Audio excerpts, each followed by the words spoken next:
Today, it's a cornfield. But more than 50 years ago, this 450-acre plot of land in southern Prince George's County was a field of dreams for a group of young pilots who wanted to reach for the skies. They called themselves the Cloud Club. Frustrated by the hostility they faced at established airports in the nation's capital, they determined that if they wanted to learn how to fly and fix airplanes, they needed their own airport. And by establishing what some say was the only airport owned and operated by African Americans in the United States, they've written themselves into a chapter of aviation history. In the decades following the Civil War, racism and Jim Crow laws kept many African Americans from gaining ground socially and economically. History tells countless stories of challenges African Americans endured to get the training to prepare for professions in medicine, business, and the creative arts. It was even tougher to pursue a passion in a field as elite as aviation. Black pilots had a difficult time in this area prior to World War II. At most of the airports around here, you were not welcome. They didn't want to rent you airplanes and didn't want to teach you to fly at these airports. They said, we don't teach black folks to fly here. Just like that? Yeah.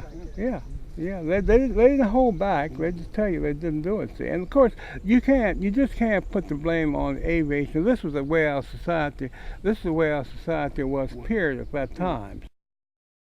During the World War II years, there was a greater demand for airplane pilots and mechanics, but African Americans were the only group explicitly barred from many sectors of aviation, a practice some based on junk science. There was a 1925 study by the Army Air Corps which said that blacks lacked the aptitude to fly, and this was the pseudo-scientific basis for excluding them from entrance in the Army Air Corps. So if you were black and wanted to fly, you had to find a way around those barriers. C. Alfred Anderson, who you can see here, in order for him to get his pilot's license, he went out, saved his money, went out and bought a plane and then hired a World War I aviator to teach him how to fly. Couldn't get in an aeronautical school. William Powell, a pilot, engineer, and veteran, worked to pave the way for African Americans in the industry. In 1934, he published the book Black Wings, a story loosely based on his own life that encouraged blacks to pursue aviation. He believed that blacks in the 1920s and 30s had a unique opportunity to get on the ground floor, as he described it, to learn how to be pilots and mechanics, and he believed, in a very optimistic way, that this would have efficacy for American culture and society. No doubt Powell inspired the young pilots of Washington, D.C. In the spring of 1940, they formed the Cloud Club. They tried to operate out of established airfields, but due to racial tension of the times, they soon realized they couldn't maintain a business relationship with the owners of those airfields.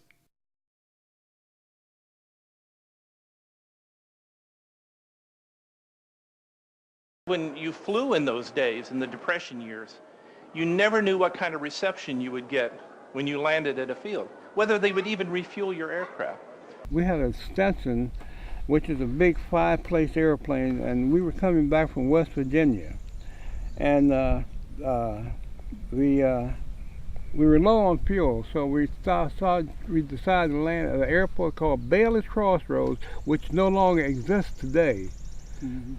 So we landed at Bailey's Crossroads, and it had been raining, and the field was kind of wet. And the airport manager came out there raising canes, telling us to get off of the airport, because not simply because the airport was wet, was because we were black folks, and they were not used to seeing black people flying airplanes. See. So in 1941, the club began searching for its own field, and after an exhaustive search, came upon a potato farm along the Patuxent River. And that was owned by a lady that lived on the eastern shore by the name of Rebecca Fisher. And she leased this site to these people for $50 a month. They in turn went down and they cut out 2 or 3 runways. The club named the place Riverside Field, and they convinced John W. Green, a Boston pilot, to relocate to Washington, D.C. to serve as an instructor. Green was the first black man in the country to earn an airplane engine mechanic's license and the second to receive a pilot's license.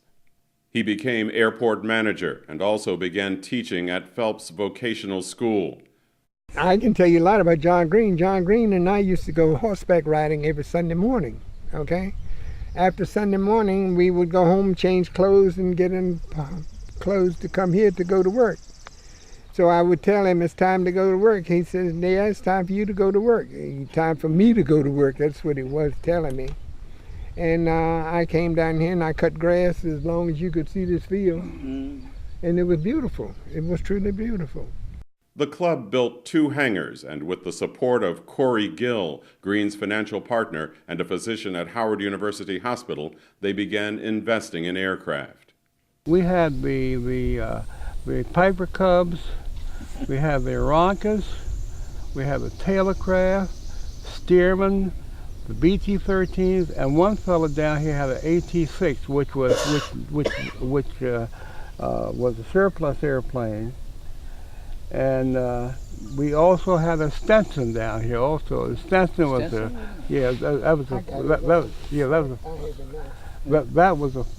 a four-place airplane with a radial engine, and it had a radial engine, and it was a very popular airplane at that time. The club held shows at the airfield. They also offered classes for anyone who wanted to fly.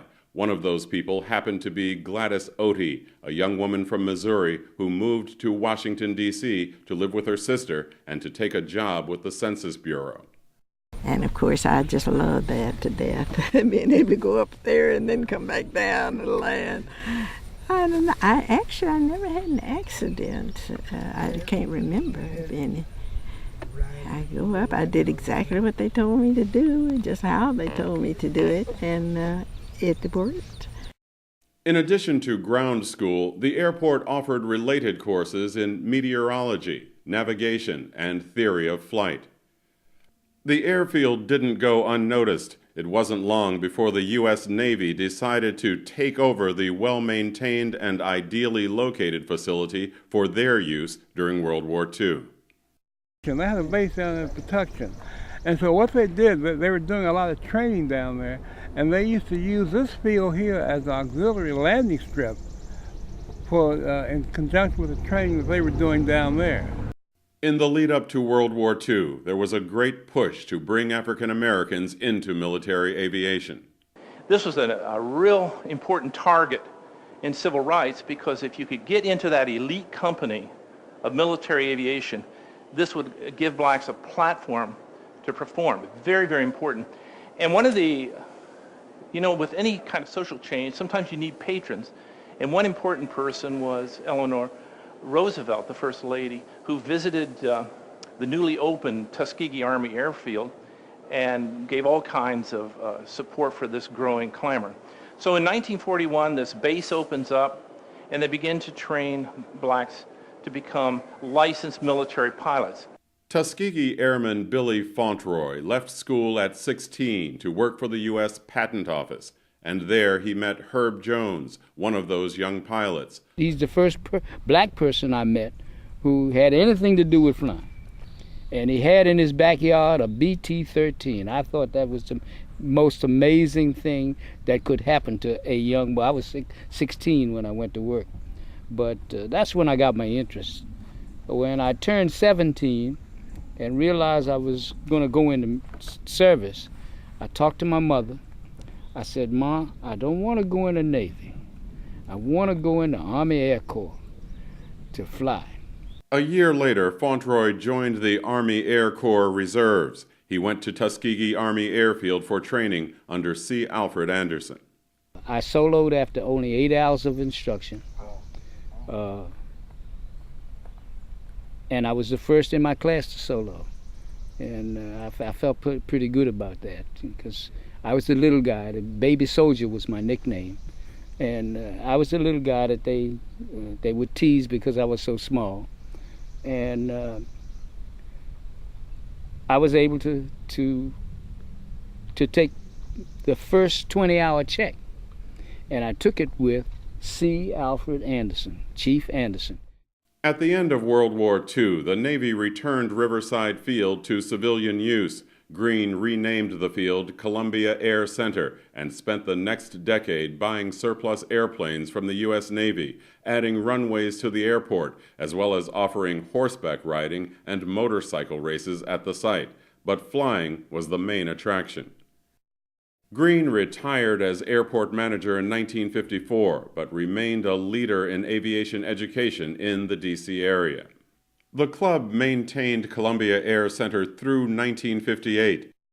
They also volunteered for the Civil Air Patrol. You know, a lot of times people fly airplanes and they fly in certain areas.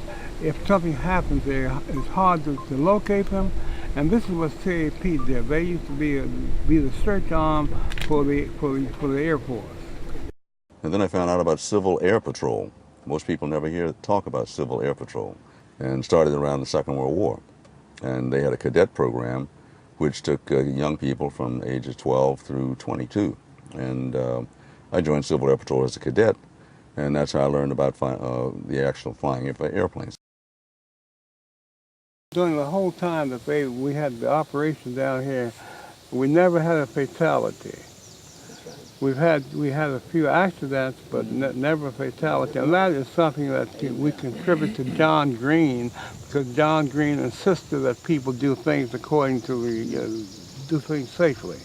As the industry opened its doors to African American pilots and instructors, the club members began working at other airfields in the area. During that time, Green and other Cloud members would train the next generation of pilots.